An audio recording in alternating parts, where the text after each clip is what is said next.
The island of Borneo is situated just north of the equator and divided between Indonesia, Brunei and Malaysia. Borneo is one of the most biodiverse regions on Earth. 358 resident bird species, over 15,000 flowering plants, and of course, the enigmatic Bornean orangutan call the island home. My goal was to find and photograph as many of these iconic species as possible, especially the 61 endemic birds which are found nowhere else on Earth. With limited time, I visited the Malaysian state of Sabah and split my time between Mount Kinabalu National Park and the lowland jungle near Sepalok. The journey began at Mount Kinabalu. At over 4,000 meters, Mount Kinabalu is the tallest mountain in Asia outside the Himalayas.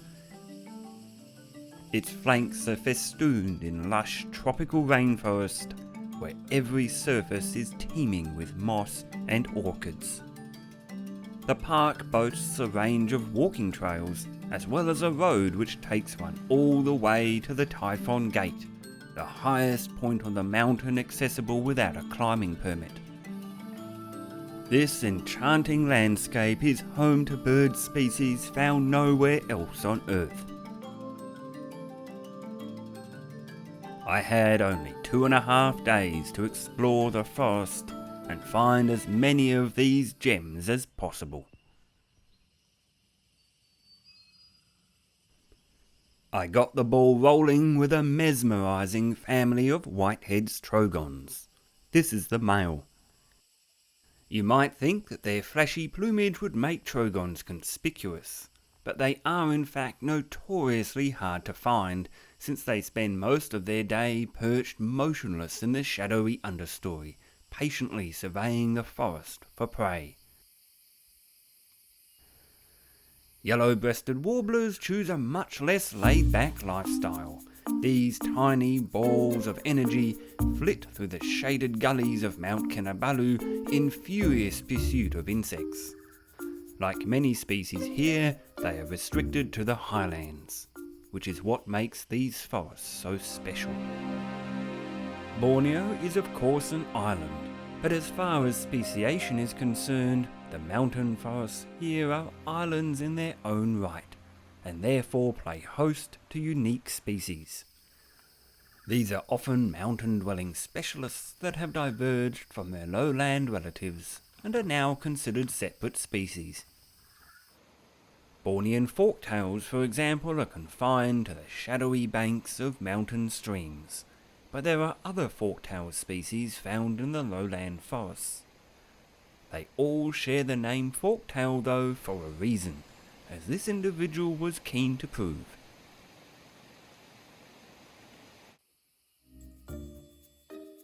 In the case of laughing thrushes, all three Bornean species are confined to the mountain slopes.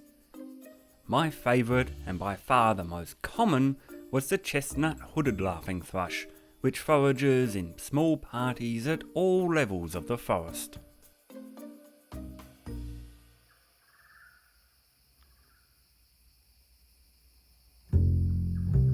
Fruiting and flowering trees are always a focus of activity in the forest, attracting bulbuls and the endemic and incessantly active black-sided flowerpeckers.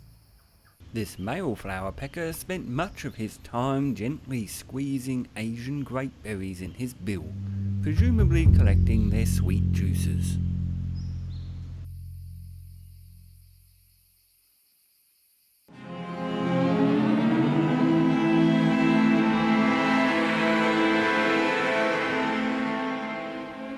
To be honest, it's not easy to photograph anything here. The forest is towering, dense and dark, and the weather frequently turns from sunshine to pouring rain, fog and back again. But persistence paid off. My most sought after target on Mount Kinabalu was Whitehead's broadbill, another endemic species restricted to the mountains and extremely hard to find. I got very lucky and encountered a pair perched relatively low. This is the female. The male's plumage features a stunning pattern of black and lime green. This is one of the most beautiful birds I have ever seen, and something I never expected to find with such limited time.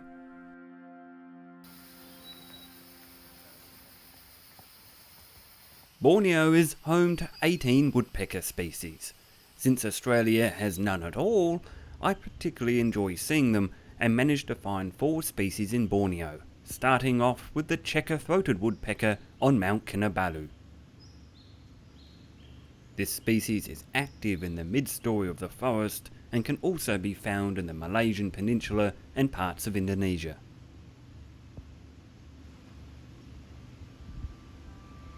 Birds don't get much more adorable than the little pied flycatcher.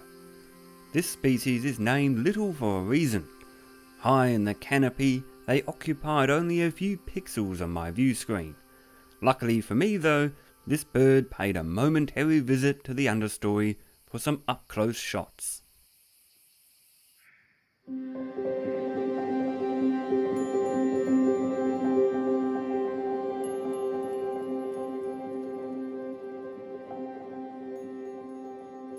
It's not just birds that call the lush mountain forests home. Squirrels are abundant here and are often followed closely by an assortment of birds which predate the many insects that they disturb. I saw more squirrels here than I could count, along with this rather shy mountain tree shrew, one of Borneo's many endemic mammals.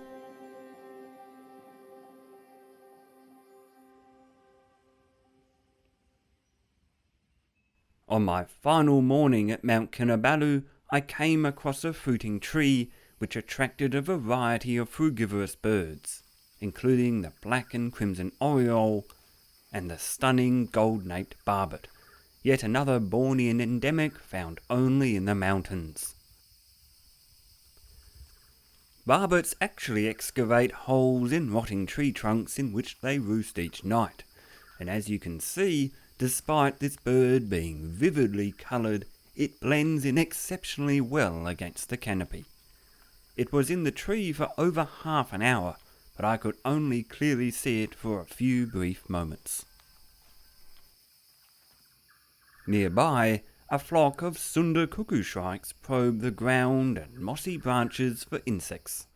This one managed to snag a small grasshopper and seemed completely unfazed by my presence. They might not be Borneo's most colourful bird, but there is elegance in their subtle grey tones. Having enjoyed the lush rainforest landscape and seen some wonderful birds, it was time to move on to my next destination, the lowland jungle near Sepalok on Borneo's northeastern coast. The drive there took the best part of a day, passing through seemingly endless palm oil plantations which have sadly replaced the tropical forest throughout most of the island. Eventually I made it to Sepalok. The forest is much hotter and more humid than in the mountains, and here the vines and branches lack the dripping mossy carpet that was ever present on Mount Kinabalu. Of course the birds are different here too, and I only had 3 days to explore the lowland jungle and find as many species as possible. So I decided to focus all my efforts at the Rainforest Discovery Centre, which features an extensive canopy walkway and observation towers which would provide the only realistic opportunity to film the canopy-dwelling species. My main goal was to see hornbills, and I wasn't disappointed. A pair of oriental pied hornbills greeted me on my first morning as I walked some 1.5 kilometres from my accommodation to reach the jungle. With their voluminous eyelashes and fruit-stained bills, they were a joy to watch. Not long after, while patrolling the canopy walkway at the Rainforest Discovery Centre, a pair of rhinoceros hornbills appeared almost at eye level. It was an unforgettable sight. These hornbills are over 1 metre in length. That's almost twice the length of a sulphur-crested cockatoo, and they feature an extraordinary orange casque from which their name derives. The male has a dark red eye, while the female's eye is white and her casque is slightly smaller. At one point, the male exchanged a fruit with his mate. Despite the fearsome bill, this species primarily feeds on fruit. To see these rhinoceros hornbills so close was extremely lucky. The rest of my views during the trip were of distant birds perched high in the canopy or flying overhead.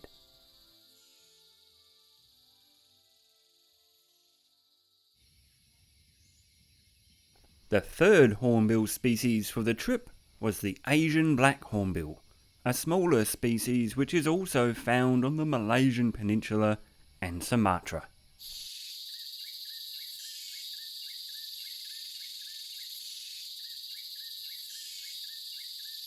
After one species on Mount Kinabalu, I was keen to find some more woodpeckers.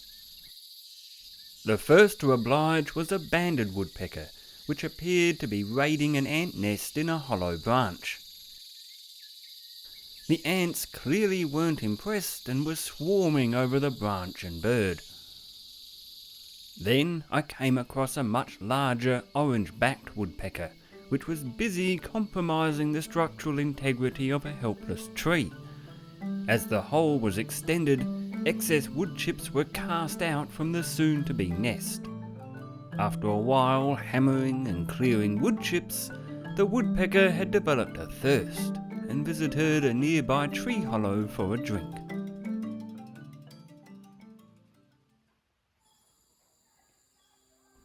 Not all of the bird watching was limited to the canopy towers.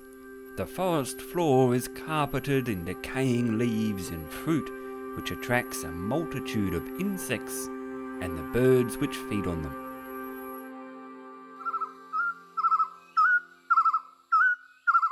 This is a Sabah partridge. It is a vocal but well camouflaged species which is endemic to the far northeast of Borneo and sometimes dwarfed by the giant leaves that gather on the forest floor. This bird is not alone. Like me, it was accompanied at all times by an attendant swarm of mosquitoes, which are clearly visible in some of the footage.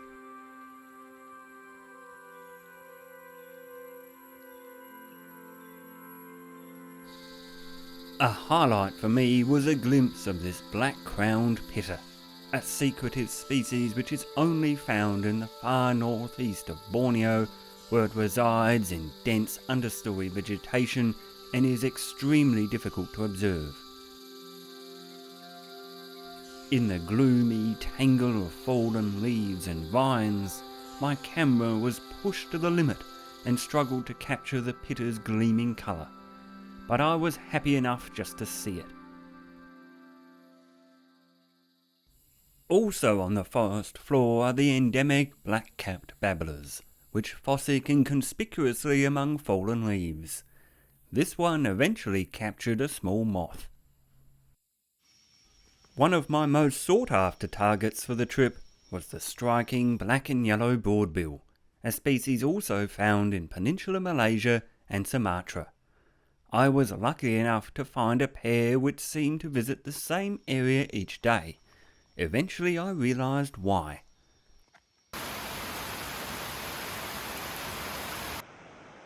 It rains here almost every day. The afternoon thunderstorms bring welcome relief from the intense heat and fill natural tree hollows, which act as drinking and bathing stations for the forest's inhabitants. One such bath was nearby, and it was frequented by the broadbills.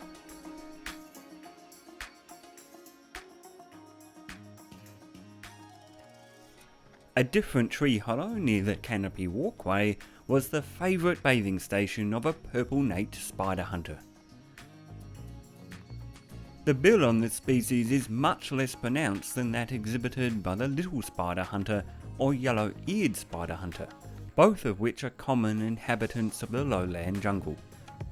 Despite their name, spider hunters are primarily nectivorous, although they will occasionally hover in midair to pluck an unlucky spider from its web.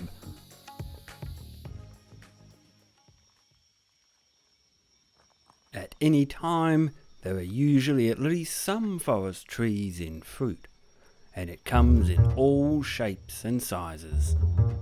Fruit is a centerpiece in the diet of Bornean orangutans, many hornbills, and even these brown barbets. What is not eaten here will eventually fall to the forest floor.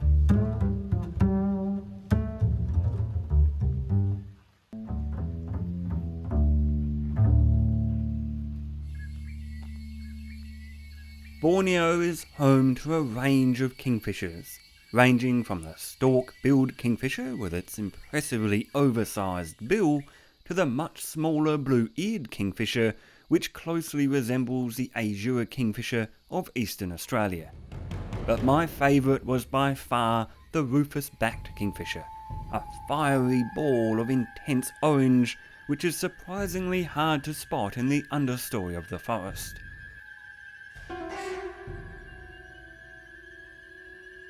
This bird caught a large skink which was unceremoniously beaten to death on the perch before being devoured whole.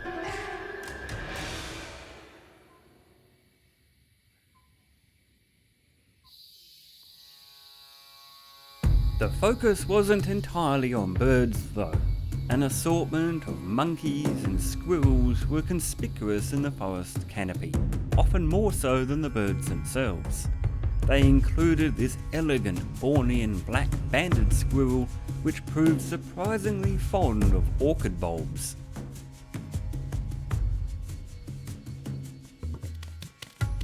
The jungle canopy is also home to one of the world's largest squirrels, the cream-coloured giant squirrel, which feasts inconspicuously in fruiting trees. From head to tail, it is almost 80 centimetres in length. But the highlight of the mammals was undoubtedly the orangutans, which I saw every day while at the Rainforest Discovery Centre. Mostly I saw mothers with infants of varying age. Watching them swing and crash through the canopy, often rather awkwardly, was a highlight of the trip. Unfortunately, these enigmatic great apes, which share over 97% of their DNA with us, are critically endangered due to extensive deforestation and hunting. The protected jungle refuges like this one provide crucial habitat for these and other endemic Bornean species.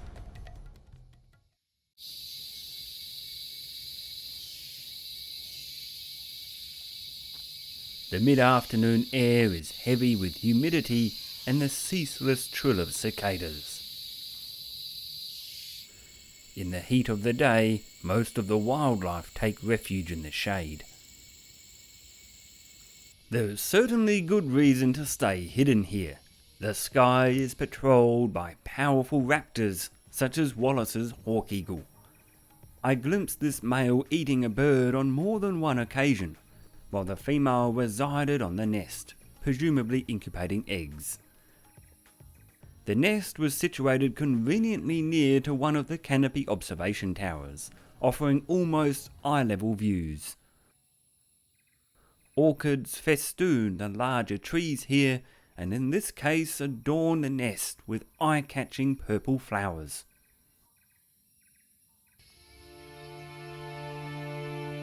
Despite such a powerful predator stalking the tree tops, even the most brightly coloured birds must still go about their business in order to survive. This verditer flycatcher is gathering nesting material. Her mate is nearby hunting for insects. On the other end of the colour spectrum, male fiery minivets and orange flower peckers sport brilliant orange plumage, but are surprisingly hard to spot amongst the dense foliage of the canopy. But at least they are highly active. The male Daird's trogon remains dead still for long periods of time, waiting for an unsuspecting insect to wander too close. In the dark jungle understory, his crimson hues are lost to the shadows. Some of the more common but no less striking species here included the racket-tailed drongo, a species I saw for the first time in India early in the year, the plain sunbird, and the green iora. Despite seeing ioras every day, it was only on my final evening that this flock came close enough and sat still for long enough that I could capture a photo. Then there are the malkoas, a well-represented family in Borneo with 5 species calling the island home. My first malkoa was the chestnut-breasted malkoa, which appeared briefly in the forest canopy before disappearing behind a veil of greenery. Raffles malkoa was much more common, with family parties encountered frequently but remaining hard to see clearly. Half the bird always seemed obscured by leaves, and they rarely sit still as they squirrel erratically through the canopy in search of insects, with tail fanned for balance. The male has a white upper body, while the female is entirely rufous brown. The extraordinary canopy walkways provided access to other canopy dwellers, such as the incessantly active ashy tailor birds, which were busy feeding a young cuckoo almost 4 times their size. Then there are the aptly named leaf birds, which, if it wasn't for their busy disposition, would be almost impossible to spot.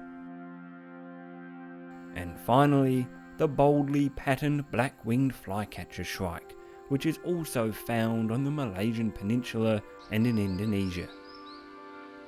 This turned out to be one of my favourite photos from Borneo, captured in the dying light of my final evening on the island.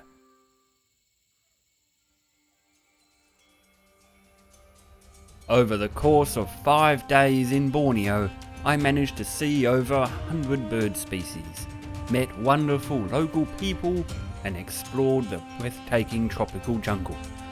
There's still so much to see here. New hornbills, hitters, and the ever-elusive pygmy elephants. I know I'll be back.